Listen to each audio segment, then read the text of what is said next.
We at part like 80 at this point.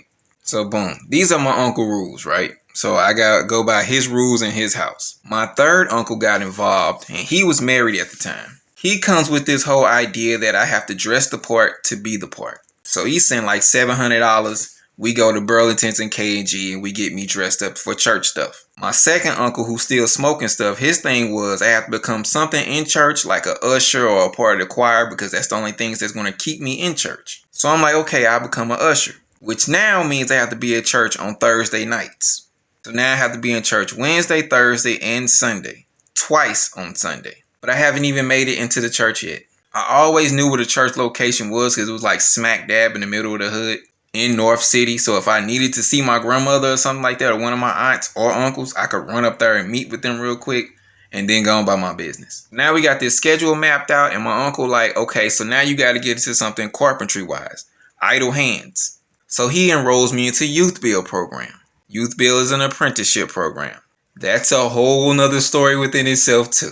Because you brought me to the South Side and told me you didn't want me involved in any negativity, yet you put me in a program where it's 16 to 24-year-olds. Some out of jail, some dropped out. You put me right here. And then Jeezy Thug Motivation had just came out. So my impression in going to this school is I'm going to sell CDs. But jumping back to church. I get to this church and a lot of my cousins are in this church. Even the one that assaulted me, she's very known in this church. Church is a cheat code for most of my family members, and it's used in the most negative way possible. I said some of my family members, not all, some of them. But arriving into this church, I found out a few things. One of these things being that my cousin was using my backstory as his story in church to look tough to people. So the whole homeless thing and going through stuff and your mother being on stuff and all this other stuff, he was lying and saying it was him going through it because they never met me.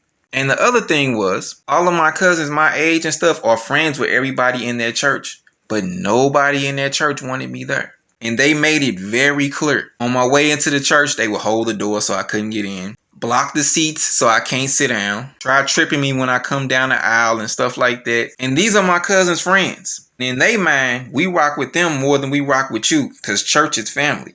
But in my mind, I'm like, okay, grandma won't be here. I'm going to have to go through this.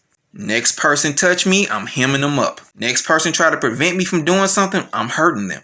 So a dude tries to trip me, and I go for the jugular. My cousin saw everything that happened, and he knew they were bothering me ever since I started going to the church, and I only been there like 3 weeks. So when that story got told, now some of the adults are turning against me.